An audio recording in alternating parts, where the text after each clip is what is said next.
नमस्कार दोस्तों, स्वागत है आपका द सिलेक्शन क्लासेस में। तो आज की वीडियो में हम लोग दोस्तों जो 2022 से 2023 पिछले एक साल के जो करंट अफेयर है 1 जनवरी 2022 से दोस्तों और ये 10 जनवरी 2023 तक के जितने भी इम्पोर्टेंट करंट अफेयर जो कि यूपी पीसीएस 2023 के लिए काफ़ी इम्पोर्टेंट है उनको हम डिस्कस करेंगे। ये जो दोस्तों सोर्स है, ये दृष्टि की जो ईयरली बुक है उन्हीं का ये सोर्स है और उसी पीडीएफ को हम लोग यहाँ पे रिवाइज करेंगे। तो इस पीडीएफ का जो क्रेडिट है दोस्तों दृष्टि टीम को जाता है। सिर्फ हम इसको इस्तेमाल कर रहे हैं जिससे कि आपको बेहतर चीज़ें मैं प्रोवाइड कर सकूँ। ठीक है, तो चलिए विदाउट वेस्टिंग मच टाइम शुरू करते हैं। वीडियो दोस्तों पसंद आती है तो उसको लाइक कर दिया करें और चैनल को सब्सक्राइब करो, बिकॉज यूपी पीसीएस 2023 के लिए जितनी भी इंपॉर्टेंट चीज़ें जो मुझसे हो सकती हैं आपके लिए मैं लेके आऊँगा जिससे कि आपका एग्ज़ाम बहुत अच्छा हो। चलिए शुरू करते हैं। तो सबसे पहले दोस्तों 17वां प्रवासी दिवस भारतीय दिवस मनाया गया, ये इंदौर मध्य प्रदेश में 9 जनवरी को। जैसा कि आप सबको पता है 1915 में गांधी जी जब वापस आए थे तो उसी के उपलक्ष्य में ये मनाया जाता है प्रवासी भारतीय दिवस। गांधी जी साउथ अफ्रीका से आए थे 1915 में, 9 जनवरी 1915 को, तो उसी के उपलक्ष्य में ये मनाया जाता है। इस बार की यदि हम थीम की बात करेंगे तो diaspora reliable partners for India's progress in the Amritkaal. तो जैसा कि आप सबको पता है कि अभी अमृतकाल में हम लोग हैं और ये अमृतकाल दोस्तों 25 साल तक रहेगा, जब तक 2047 तक, जब तक हम आज़ादी के 100 वर्ष पूरे कर लेंगे। तो ये 2022 से और 2047 तक 25 साल का ये जो पीरियड है उसको अमृतकाल बोला जा रहा है गवर्नमेंट की तरफ से। इसमें यदि हम चीफ गेस्ट की बात करेंगे तो डॉक्टर मोहम्मद इरफान अली जो कि प्रेसिडेंट हैं गयाना के, और चंद्रिका प्रसाद संतोखी जो कि प्रेसिडेंट है सूरीनाम के। आपको कमेंट करके मुझे इन दोनों देशों की कैपिटल बतानी है।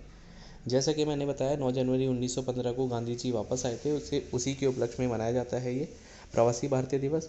और ये दोस्तों 2 साल में एक बार मनाया जाता है। ठीक है, 2 साल में एक बार मनाया जाता है ये जो प्रवासी भारतीय दिवस है। ठीक है, तो सिंस 2003, ठीक है, 2003 से are being held every year on 9th to mark the contribution of the overseas community in the development of India. तो साल 2003 से दोस्तों ये हर साल मनाया जाता है 9 जनवरी को। नेक्स्ट है नाटू नाटू फिल्म को दोस्तों ग्लोबल अवार्ड मिला है। ये मोस्ट इम्पॉर्टेंट है एग्ज़ाम पॉइंट ऑफ व्यू से। तो जो मूवी है RRR मूवी जिसको डायरेक्ट किया है SS राजमौली जी ने, तो जो म्यूज़िक कंपोज़र हैं MM कीरावनी, उनको ये अवार्ड मिला best original song for the Telugu film RRR। Song का नाम है नाटू नाटू। तो ये नाटू नाटू सॉन्ग दोस्तों फर्स्ट एशियन सॉन्ग हो गया है इस अवार्ड को जीतने वाला। तो दिस इज़ इम्पॉर्टेंट। यदि हम गोल्डन ग्लोब अवार्ड की बात करेंगे तो ये हर साल दिया जाता है हॉलीवुड फॉरेन प्रेस एसोसिएशन में। और यदि हम और डिटेल में समझेंगे तो जो राजमौली की जो फिल्म है RRR को, इसको और 2 अवार्ड मिले, the critics choice award for best song and best foreign language film का अवार्ड भी दोस्तों इसको मिला है मूवी को। RRR मूवी ने दोस्तों एक और अवार्ड मिस कर दिया जिसका कैटेगरी था best non English language movie, जिसको जीता अर्जेंटीना 1985, जो कि ऑफ कोर्स अर्जेंटीना की मूवी है। नेक्स्ट है दोस्तों हॉर्नबिल फेस्टिवल। ठीक है, हॉर्नबिल फेस्टिवल जो कि नागालैंड में सेलिब्रेट होता है और इसका जो मकसद है वो ये है कि to encourage inter tribal interaction. ठीक है, तो जो इंटर ट्राइबल इंटरेक्शन है और जो कल्चरल हेरिटेज है नागालैंड की उसको प्रमोट करे, और प्रमोशन के बाद उसका टूरिज़्म वगैरह से डायरेक्टली रिलेशन होता है। तो ये दोस्तों सेलिब्रेट किया गया 1 से 10 दिसंबर के बीच में नागा हेरिटेज विलेज किसामा कोहिमा नागालैंड में, और इसको ऑर्गेनाइज़ किया state tourism and the art and culture ने। और इसका ऑब्जेक्टिव था to encourage inter ethnic interaction and to promote cultural heritage of Nagaland. इस दोस्तों फेस्टिवल को फेस्टिवल ऑफ फेस्टिवल्स भी बोला जाता है। तो दिस इज़ इम्पॉर्टेंट। और इस फेस्टिवल का जो नाम है दोस्तों हॉर्नबिल, जो एक चिड़िया है, ग्लोबली रेस्पेक्टेड बर्ड है, उसी के नाम पे इसका नाम पड़ा हुआ है। नेक्स्ट है दोस्तों नमामि गंगे इनिशिएटिव, जो कि रिकॉग्नाइज़ हुआ है वर्ल्ड की जो टॉप 10 फ्लैगशिप स्कीम्स हैं जो कि रेस्टोर करना चाहती हैं वर्ल्ड को। उसी में नमामि गंगे जो इनिशिएटिव है उसको भी वी कैन से नॉमिनेशन हुआ है या वो उसमें शामिल हुआ है फ्लैगशिप स्कीम में। तो यदि हम इसको समझेंगे और डिटेल में, ये अवार्ड 14 दिसंबर 2022 को दिए गए। जो कि सेलिब्रेशन होता है वर्ल्ड रिस्टोरेशन डे का। यूएन इस अवार्ड को देता है और अवार्ड दोस्तों नमामि गंगे इनिशिएटिव को मिला। और नमामि गंगे का जो मेन जो मोटिव है वो ये है rejuvenation of India sacred river Ganga. तो गंगा एक पवित्र नदी है, उसको प्रॉपरली रिस्टोर करने के लिए, क्योंकि बहुत गंदगी है वहाँ पर, प्रॉपर साफ़ सफाई नहीं है, तो उसी का एक तरह से कायाकल्प करने के लिए नमामि गंगे प्रोजेक्ट शुरू किया था, जिसमें 20,000 करोड़ का एक बजट पेश किया गया था। उसी से रिलेटेड दोस्तों ये है और इसी को अवार्ड मिला है। तो ये 150 इनिशिएटिव में से, और जो 70 कंट्रीज़ के इनिशिएटिव थे उसमें से नमामि गंगे को चुना गया है। और ये प्रोग्राम दोस्तों यूनियन गवर्नमेंट ने जून 2014 में शुरू किया था 20,000 करोड़ के बजट के साथ में, जैसा कि मैंने अभी आपको बताया। नेक्स्ट है मणिपुर का संगाई फेस्टिवल। तो 30 नवंबर 2022 को मोदी जी जो है उन्होंने एड्रेस किया Manipur Sangai festival video conferencing के थ्रू। इसकी जो थीम थी फेस्टिवल ऑफ वननेस, और festival is named after state animal, जो कि राज्य का राष्ट्रीय वीकेंड से राज्य का जो पशु है Sangai, the brow antlered deer found in the Manipur. तो एक तरह से हिरन है, उस हिरन का जो नाम है संगाई, जो कि स्टेट का एनिमल है।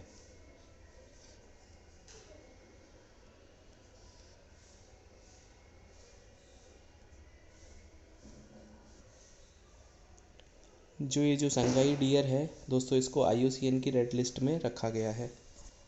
नेक्स्ट 11 रामसर साइट जोड़ी गई इंडिया में। तो अभी जो दोस्तों इंडिया में रामसर साइट्स की जो काउंटिंग है वो 75 हो गई है।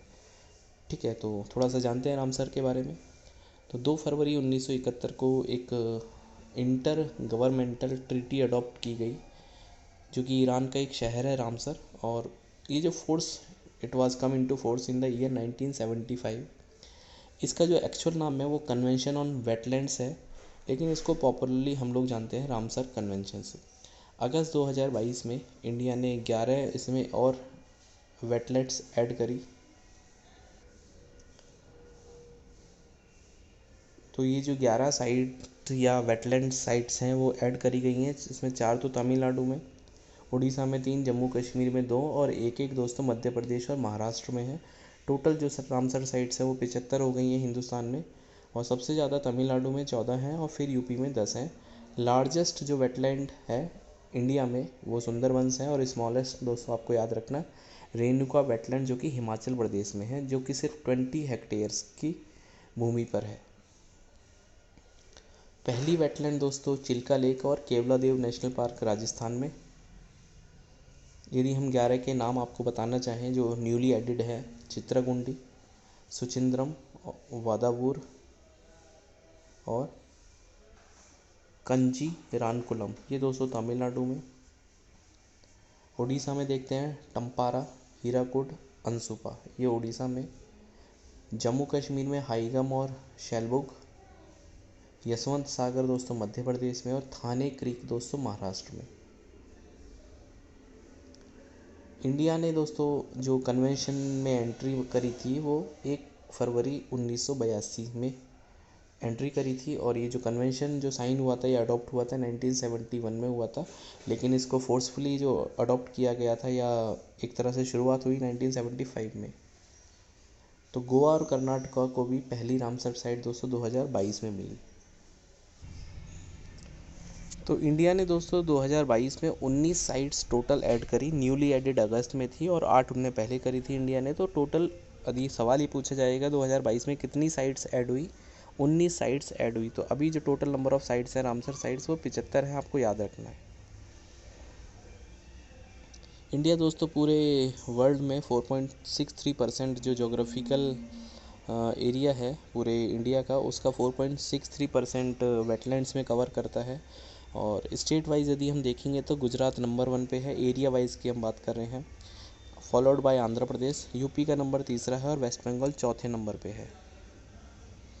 और भी इंपॉर्टेंट फैक्ट्स को देखते हैं तो यूनाइटेड किंगडम में सबसे ज़्यादा 175 रामसर साइट्स हैं, उसके बाद मैक्सिको, बोलीविया जो है कंट्री, बोलीविया की कैपिटल आप मुझे बताइए, इसमें लार्जेस्ट एरिया है रामसर साइट्स का। ये सारे फैक्ट्स आपको दोस्तों याद रखने हैं।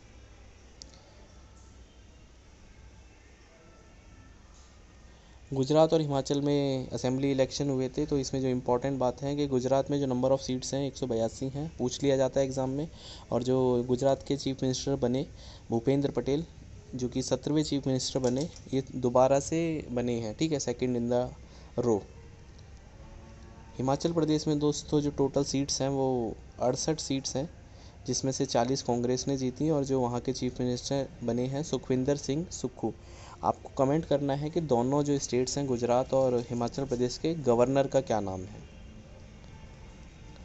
वर्ल्ड की top 100 most powerful women Forbes ने जारी करी लिस्ट, और उस लिस्ट तो ये जो फोर्ब्स की लिस्ट जारी हुई, इसमें जो नंबर 1 रैंक पे रही दोस्तों, सबसे जो फर्स्ट रैंक पे यूरोपियन कमीशन की जो प्रेसिडेंट है उर्सुला वॉन डेर लेन, ये पहले रैंक पे रही 100 मोस्ट पावरफुल वीमेन की हम बात करें तो।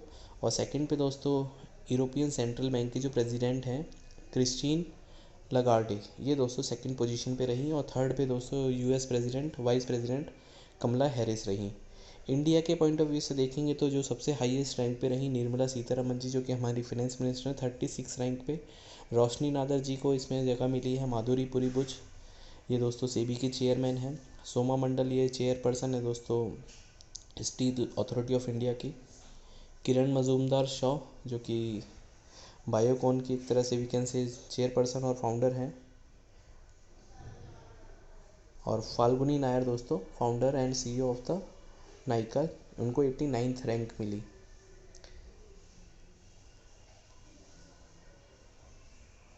अमृत भारत स्टेशन स्कीम दोस्तों, तो अमृत भारत स्टेशन स्कीम एक तरह से स्टेशन स्कीम है जिसमें जो रेलवे स्टेशन हैं उनको बेहतर से बेहतरीन बनाने की कोशिश है सरकार की, और ये लॉन्ग टर्म विज़न है। इसको लॉन्च किया गया 27 दिसंबर 2022 को मिनिस्ट्री ऑफ रेलवेज़ ने। तो it is based on the master planning for the long term and implementation of the elements of the master plan as per the needs and the patronage of the station. तो जैसे station की ज़रूरत है उसी हिसाब से master plan बनाया जाएगा। तो इसकी हाईलाइट पॉइंट्स को हम देखते हैं।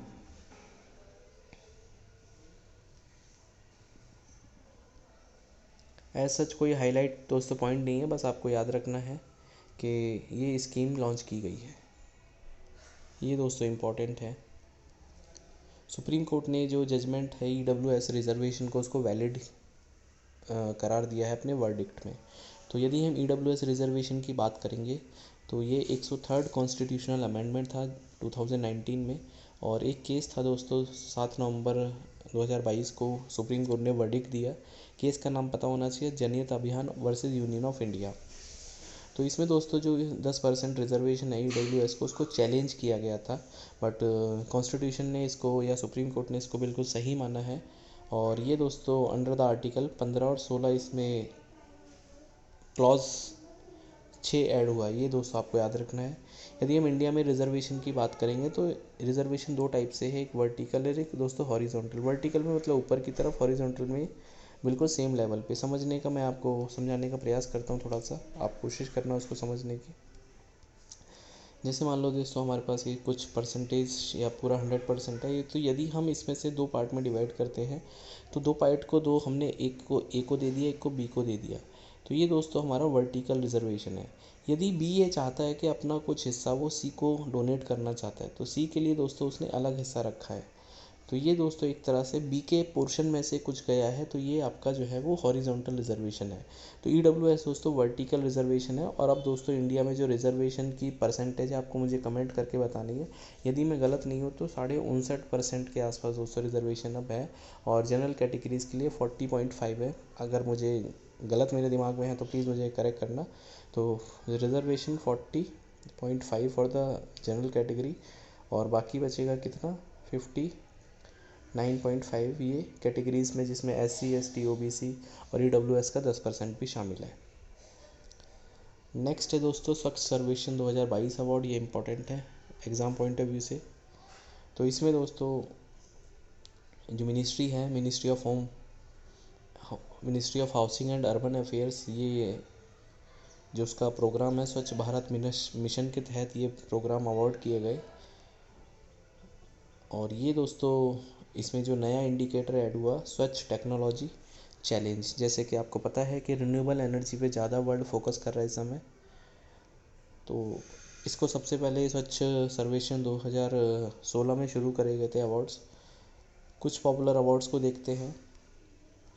तो जिस भी शहर की पॉपुलेशन 1 लाख से ज़्यादा है, इंदौर उसमें नंबर 1 रहा और ये लगातार छठी साल भी इंदौर का नंबर 1 पोजीशन बरकरार है। सूरत और नवी मुंबई को दोस्तों सेकंड और थर्ड में रखा गया क्लीन सिटीज़ में, यदि हम पॉपुलेशन 1 लाख से ऊपर की बात करते हैं। यदि पॉपुलेशन 1 लाख से नीचे है तो पंचगनी और कराड़ महाराष्ट्र से दोनों बिलोंग करते हैं और ये फर्स्ट और थर्ड पोजीशन पे है। और सेकंड पे दोस्तों पाटन है जो कि छत्तीसगढ़ में है। मध्य प्रदेश को दोस्तों क्लीनेस्ट स्टेट का भी दर्जा मिला जहाँ पे 100 से ज़्यादा अर्बन लोकल बॉडीज़ हैं। और त्रिपुरा को दोस्तों ये अवार्ड मिला है क्लीनेस्ट स्टेट का जहाँ पे 100 से कम अर्बन लोकल बॉडीज़ हैं। इंदौर दोस्तों further cemented its position by emerging as the India's first 7 star garbage free city. ये भी इंपॉर्टेंट है दोस्तों, 7 स्टार गार्बेज फ्री सिटी जो है वो इंदौर। स्वच्छ सर्वेक्षण ग्रामीण अवार्ड को भी देख लेते हैं दोस्तों। ये मैनेज करती है department of drinking water and sanitation जो कि मिनिस्ट्री ऑफ जल शक्ति के अधीन है।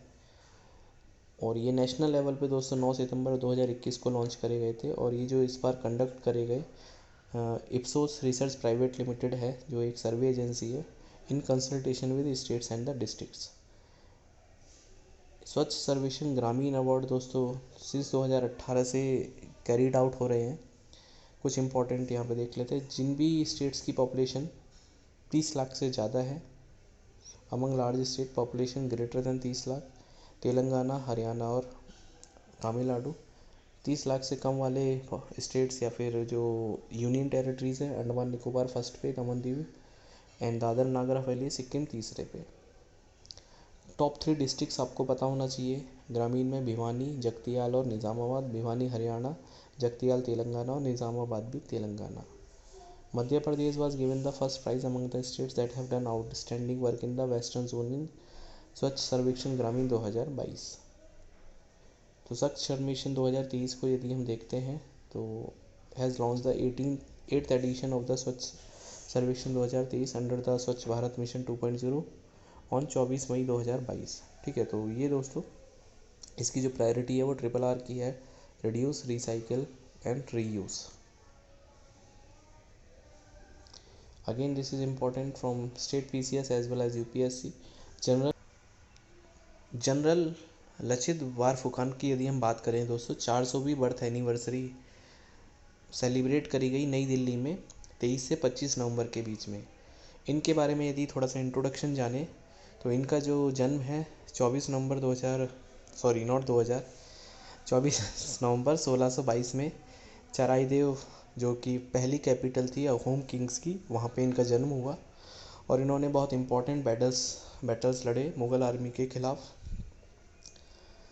बैटल ऑफ अलाबोई आपको याद रखना है दोस्तों, 5 अगस्त 1669 को लड़ा गया in the Alaboi hills near Dadara in Kamrup district. Battle of Saraighat, Lachit Borphukan known for his leadership in the 1671 battle of Saraighat that thwarted a drawn out attempt by the Mughal forces. ठीक है, तो मुगल फोर्सेस के अगेंस्ट में इन्होंने एक बैटल लड़ा था, बैटल ऑफ सरायघाट 1671 में।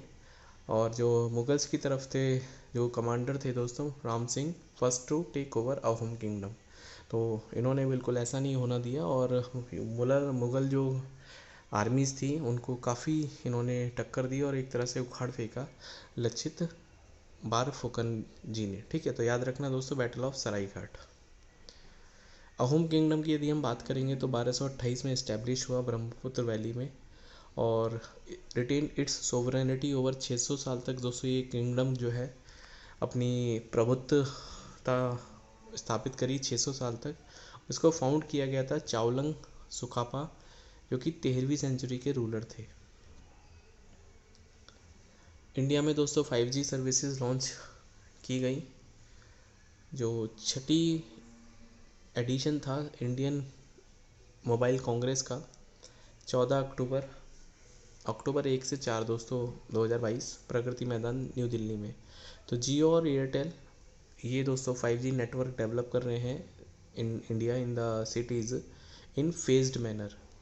यदि हम दोस्तों देखेंगे इस पिक्चर में 1980s में फर्स्ट जनरेशन में थे, 1990s में मोबाइल सेकेंड जनरेशन, 2000 में 3G और 2009 से ऊपर हम लोग 4G, और अभी 2023 में इंडिया में 5G जनरेशन की हम बात कर रहे हैं।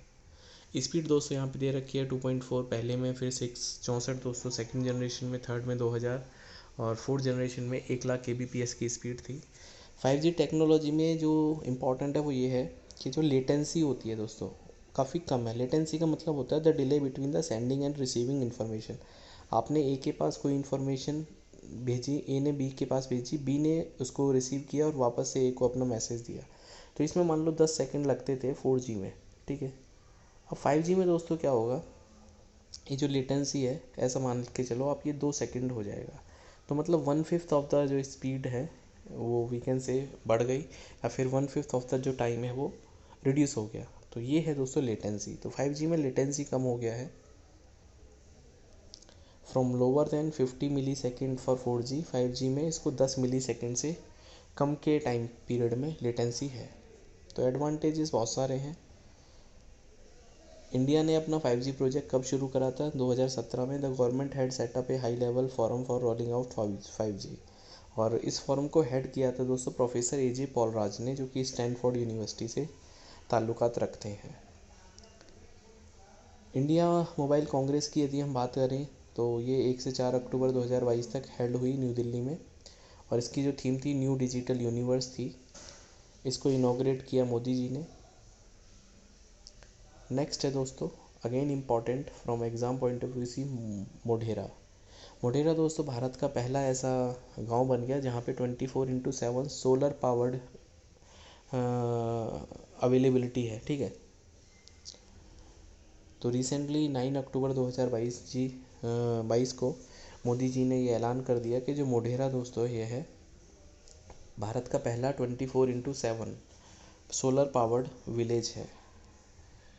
यदि हम मोढेरा की बात करेंगे तो ये इंडिया का first village to become a net renewable energy generator, and it will be the first modern village to have a solar based ultra modern electrical vehicle charging station. तो ये पहला दोस्तों गांव होगा मॉडर्न गांव जहाँ पे इलेक्ट्रिकल व्हीकल चार्जिंग स्टेशन भी होगा। This is important. मोढेरा के बारे में और जानते हैं तो यहाँ पर फेमस दोस्तों सन टेम्पल है, जिसको बनाया गया था किंग भीमा फर्स्ट ने, चालुक्य डायनेस्टी से बिलोंग करते थे, और it is made to honour the sun god. और ये दोस्तों जो टेम्पल है, ये जो मोढेरा जो विलेज है ये रिवर पुष्पावती के किनारे पे है। 2014 में वर्ल्ड हेरिटेज साइट्स का दर्जा इसको प्राप्त है। और ये दोस्तों वही सन टेम्पल जितना इम्पोर्टेंस बाकी कोणार्क सन टेम्पल जो कि उड़ीसा में है, और मार्तंड सन टेम्पल जो कश्मीर में है, उतना ही दर्जा दोस्तों इस वाले सन टेम्पल को भी है जो कि मोढेरा में है। India ranks globally third in the startup ecosystem. This is not so important, but कुछ इंपॉर्टेंट बातें बता देता हूँ। इंडिया में दोस्तों 108 यूनिकॉर्न्स है। आपको ये बताना है कि 108वीं यूनिकॉर्न कौन सी है, जो कि 40 फर जो 44 हैं 2021 में बनी, और 2022 में 22 कंपनियाँ यूनिकॉर्न बनी इंडिया में। यूनिकॉर्न की यदि हम बात करेंगे तो ऐसी कंपनी जिनका वैल्यूएशन ओवर 1 बिलियन है वही यूनिकॉर्न कंपनी का स्टेटस पाती हैं।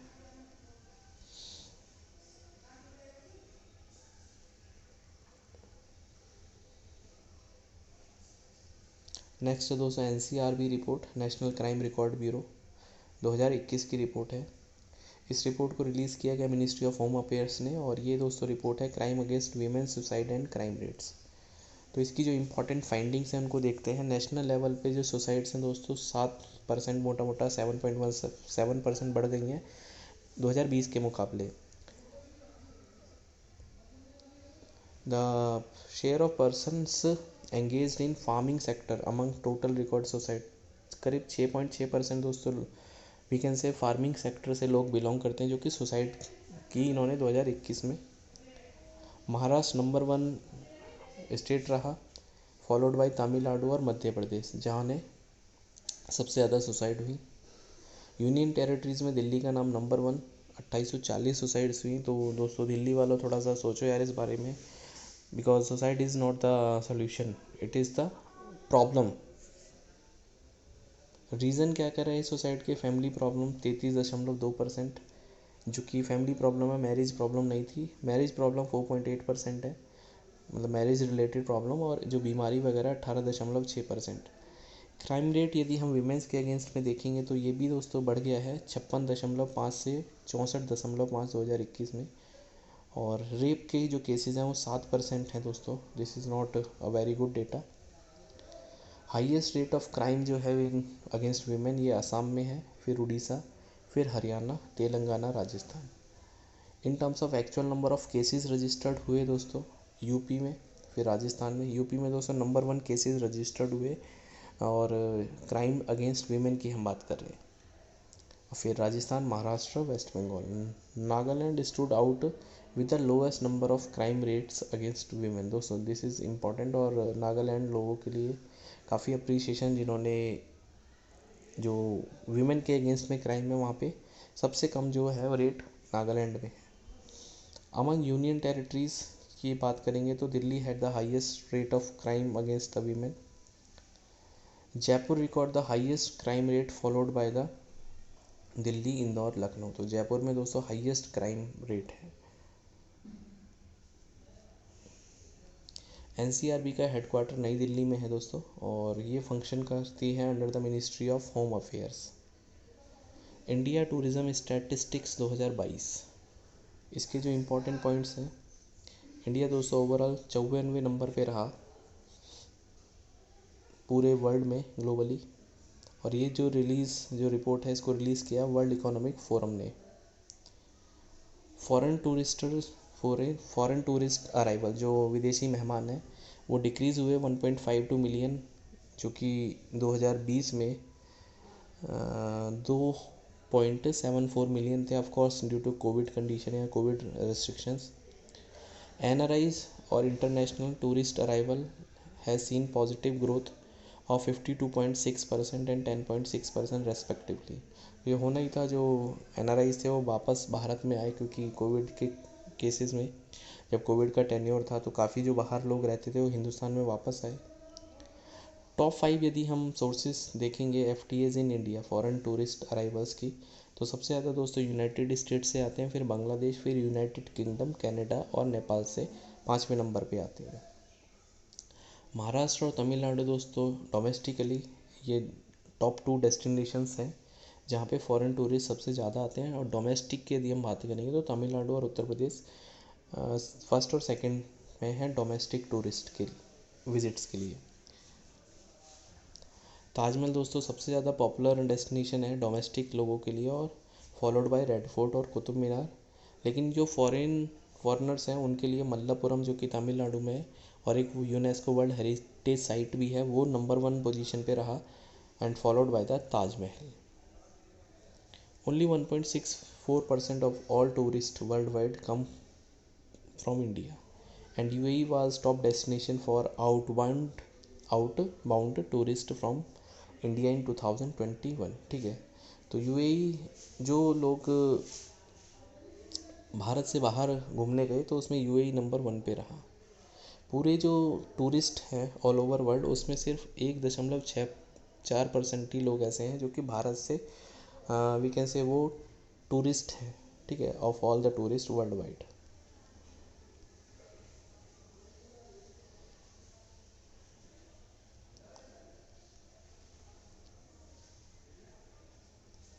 पीएम श्री स्कूल स्कीम 2022 में दोस्तों 7 सितंबर 2022 को ये लॉन्च करी गई या अप्रूव करी गई by the government of India. इन स्कूल्स में दोस्तों इनको मॉडर्नाइज़ किया जाएगा, and this is the test bed for national education policy, जो कि 2020 में रिलीज़ करी गई थी। और ये दोस्तों जो अप्रूवल मिला है यूनियन कैबिनेट के द्वारा मिला है, जिसको हेड कर रहे थे पीएम मोदी जी। यदि हम इस स्कीम की स्ट्रक्चर को देखेंगे तो ये सेंट्रली स्पॉन्सर्ड स्कीम है, और पहले फेज़ में करीब 14,500 स्कूल खोले जाएंगे अक्रॉस द कंट्री, जिनको पीएम श्री स्कूल्स में कन्वर्ट किया जाएगा। And these school will be strengthened academically, infrastructure wise, technologically, to showcase all components of national education policy 2020। तो ये जो नेशनल एजुकेशन पॉलिसी 2020 है, इसने रिप्लेस किया है 1986 की जो नेशनल पॉलिसी थी एजुकेशन की, उसको रिप्लेस किया है। प्रधानमंत्री टीबी मुक्त भारत अभियान ऑन 9 सितंबर 2022 president of India Shrimati Droupadi Murmu virtually launch the Pradhanmantri TB Mukt Bharat अभियान। इसका जो इनिशिएटिव है या इसका जो हाईलाइट है, ये accelerate the countries progress toward TB elimination by 2025। तो जैसा कि आपको सबको पता है या पता होना चाहिए कि इंडिया जो है वो 2025 तक टीबी मुक्त होने का उसका प्रण है, उसको पूरा करने के लिए ये अभियान लॉन्च किया गया। इसके दो कंपोनेंट हैं, Nikshay Mitra donor initiative, this is also called adopt a TB patient Nikshay Mitra, और एक है निक्षय पोर्टल। निक्षय पोर्टल दोस्तों एक पोर्टल है, और ये दोस्तों जो भी कोई टीबी का पेशेंट है उसका इलाज कराना चाहता है, इस पोर्टल के थ्रू वो उसको अडॉप्ट कर सकता है।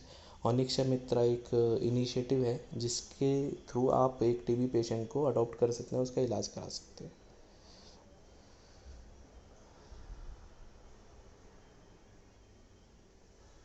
नेक्स्ट है दोस्तों basic road statistics in India. Road की यदि हम बात करेंगे तो India is one of the largest road networks in the world. करीब 63.31 लाख किलोमीटर की रोड है, और इनके की फैक्ट्स को देखते हैं तो as I told you 63,31,757 kilometre का एक तरह से रोड नेटवर्क है इंडिया में, और ये मार्च 31, 2019 तक का डेटा है। India is the second largest in the world after United states. तो यूनाइटेड स्टेट्स के बाद में सेकेंड लार्जेस्ट नंबर पे इंडिया है। यदि हम बात करेंगे तो share of road transport in India, transport sector is 3.6% to GVA against the total transport sector contribution of 4.5% of the for the year 2019। ये कोई इंपॉर्टेंट आपके लिए डेटा नहीं है, बस ये है कि इंडिया सेकेंड नंबर पे आता है।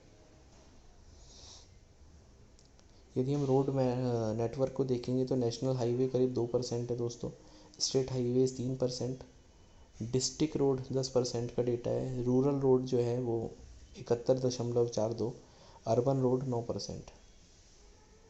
यदि हम स्टेट और यूटीज़ को देखेंगे तो महाराष्ट्र में सबसे ज़्यादा है, फिर सेकंड नंबर पे यूपी, थर्ड पे असम, एमपी और कर्नाटका। तो these 5 states with largest road networks account for the combined of करीब 41% of the road in India. तो करीब 41% जो रोड्स हैं वो इन पाँचों स्टेट्स में आती हैं।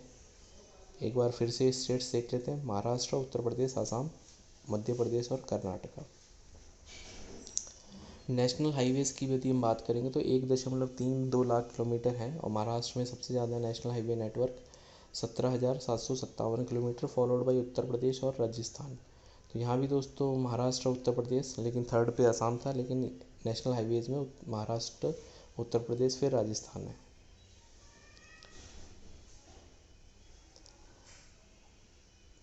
Maharashtra has the highest share of state highways network. तो महाराष्ट्र दोस्तों सबसे ज़्यादा स्टेट हाईवेज़ का जो शेयर है वो भी महाराष्ट्र से आता है, और कर्नाटका सेकंड नंबर पे है। महाराष्ट्र दोस्तों डिस्ट्रिक्ट रोड में भी नंबर 1 है, फॉलोड बाय उत्तर प्रदेश। तो महाराष्ट्र उत्तर प्रदेश आप हमेशा याद रखेंगे, कॉम्बिनेशन में है। President of India election 2022। तो 2022 में दोस्तों हिंदुस्तान में नए प्रेसिडेंट चुने गए, जिनका नाम है श्रीमती द्रौपदी मुर्मू जी, ऑन 21 जुलाई 2022 जो कि रिजल्ट डिक्लेयर हुआ, और ये 15वीं राष्ट्रपति बनी भारत की। Under the article 62 of the constitution of India, an election to fill the vacancy caused by the expiration of the term of office of the outgoing president is required to be completed before the expiration of the term. ठीक है, तो term खत्म होने से पहले नए president की नियुक्ति हो जानी चाहिए, ऐसा संविधान का आर्टिकल 62 कहता है। ये 16वीं प्रेसिडेंट थी, ना कि 15वीं थी। ठीक है, तो इलेक्शन दोस्तों 16वें प्रेसिडेंशियल इलेक्शन था, लेकिन ये 15वीं प्रेसिडेंट बनी है। ठीक है, तो ऐसा इसलिए हुआ क्योंकि जो डॉक्टर राजेंद्र प्रसाद है वो शुरू में 2 टेन्योर तक प्रेसिडेंट रहे। तो इलेक्शन दोस्तों 16वां था, लेकिन जो नंबर वाइज है, यदि हम पर्सन वाइज देखेंगे तो 15वीं राष्ट्रपति बनी है। तो इसको जीता है श्रीमती द्रौपदी मुर्मू जी ने, और हरा दिया उन्होंने यशवंत सिन्हा जो कि यूपीए कैंडिडेट्स थे। तो यदि हम इलेक्शन के मेथड को देखेंगे तो एक electoral collage is made up of all the elected members of Rajya Sabha and Lok Sabha. तो जो राज्यसभा के मेंबर हैं, जो लोकसभा के मेंबर हैं, जो एमएलएज हैं, वो सब वोट डालते हैं। ठीक है, तो MLCs दोस्तों वोट नहीं डालते, याद रखना है। MLCs प्रेसिडेंट के चुनाव में वोट नहीं डालते। MLA डालेंगे, MP डालेंगे, और जो under article 55 clause 3 of the constitution provide that the election shall be held in accordance with the system of proportional representation by means of a single transferable vote and the voting at such election shall be by a secret ballot. ठीक है, तो एक single transferable vote प्रक्रिया होती है, article 55 में लिखा हुआ है ऐसा। तो जितने भी सीट्स हैं भाई, candidates must secure 50% of the total votes plus 1। 16वें दोस्तों वाइस प्रेसिडेंट भी जो इलेक्शन हुए, 16वें वाइस प्रेसिडेंट के इलेक्शन भी हुए, जिसमें श्री जगदीप धनखड़ जी वाइस प्रेसिडेंट चुने गए। वो 14वें नंबर के थे। तो प्रेसिडेंट 15वें नंबर के और वाइस प्रेसिडेंट 14वें नंबर के, दोनों में जो इलेक्शन है वो 16वें रहे। उन्होंने रिप्लेस किया वेंकैया नायडू जी को। As per the article 66 of the Constitution of India, the Vice President is elected by the member of the Electoral College consisting of member of both houses of Parliament. The value of vote of each member of the Parliament for VP is 1. और मैं आपको बता दूं दोस्तों, भारत की पहली tribal जो राष्ट्रपति हैं वो हैं द्रौपदी मुर्मू जी। आपको मुझे कमेंट करके बताना है कि भारत के पहले दलित जो प्रेसिडेंट थे उनका क्या नाम था।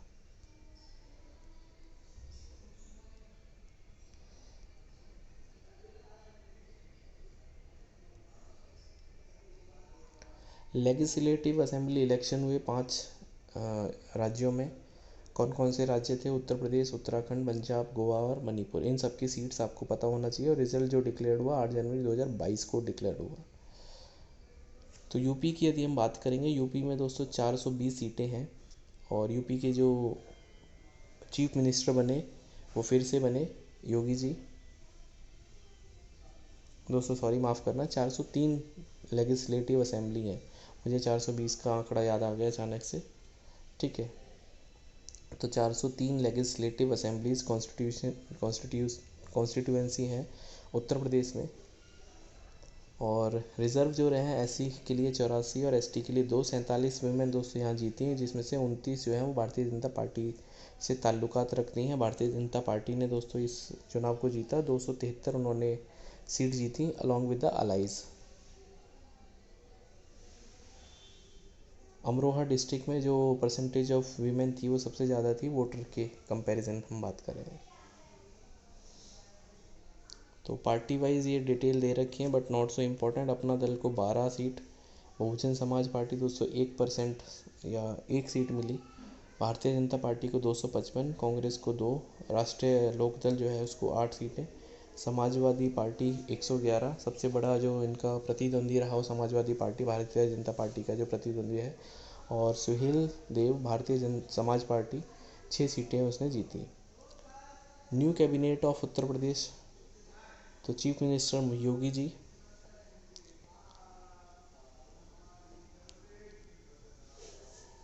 दो दोस्तों डिप्टी CM बनाए गए, ब्रजेश पाठक जो कि हेल्थ मिनिस्ट्री को भी देखते हैं, और केशव प्रसाद मौर्य पहले भी डिप्टी CM थे और ये दोस्तों इस बार भी डिप्टी CM है। रूरल डेवलपमेंट का भी इनके पास चार्ज है।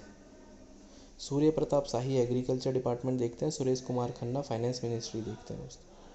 स्वतंत्र देव सिंह वाटर रिसोर्सेज, बेबी रानी मौर्य को वुमेन, भाई ये वीमेन है तो आप याद रख सकते हैं, वीमेन एंड चाइल्ड डेवलपमेंट। पानी किस तरह से स्वतंत्र होता है फ्री फ्लो के लिए, उसी के लिए स्वतंत्र देव सिंह जो है वो वाटर रिसोर्सेज। मैं जस्ट याद करने का तरीका बता रहा हूँ। जयवीर दोस्तों Singh ji tourism and culture, Nand Gopal Gupta को इंडस्ट्रियल डेवलपमेंट और अनिल राजभर को लेबर मिनिस्ट्री। पंजाब में भी दोस्तों चुनाव हुए और इसमें जो आम आदमी पार्टी है उसने ये चुनाव जीते। 117 दोस्तों टोटल सीट है पंजाब में, जिसमें से आम आदमी पार्टी ने 92 सीटें जीती और ये लार्जेस्ट विक्ट्री है दोस्तों any party since the reorganisation of the state in 1966 के बाद जब स्टेट का रीऑर्गेनाइजेशन हुआ, सबसे ज़्यादा जो लार्जेस्ट विक्ट्री है वो आम आदमी पार्टी ने हासिल करी इस बार के चुनावों में। भगवंत मान जी को दोस्तों वहाँ पे चीफ मिनिस्टर बनाया गया। And the oldest person to contest the election was Prakash Singh Badal. 94 साल की उम्र में दोस्तों इन्होंने चुनाव में कंटेस्ट किया। उत्तराखंड में दोस्तों चुनाव हुए।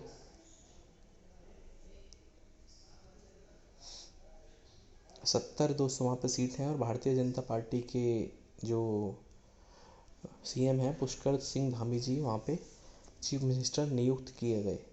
तो वहाँ पे दोस्तों जो टोटल सीट्स हैं कितनी हैं, 70 हैं उत्तराखंड में। तो रिज़र्व जो सीट्स हैं एससी के लिए 13 और एसटी के लिए 2। गोवा में दोस्तों जो टोटल सीट्स हैं वो 40 हैं और भारतीय जनता पार्टी ने दोस्तों वहाँ पे भी अपनी सरकार बनाई और 20 असेंबली सीट्स वहाँ पे जीती उन्होंने। नेक्स्ट क्लास में दोस्तों इसको कवर करेंगे और भी जो करंट अफेयर हैं। वीडियो को दोस्तों शेयर करें, चैनल को सब्सक्राइब करें और ये पूरी की पूरी पीडीएफ में कवर कराऊंगा जितने भी इंपॉर्टेंट करंट अफेयर्स हैं। बस आपको मुझे फॉलो करना है और वीडियो को दोस्तों शेयर करना है, चैनल को सब्सक्राइब करना है। बाय, टेक केयर, मिलते हैं नेक्स्ट वीडियो में। इसको आगे कंटिन्यू करेंगे अग्निपथ डिफेंस स्कीम को। बाय।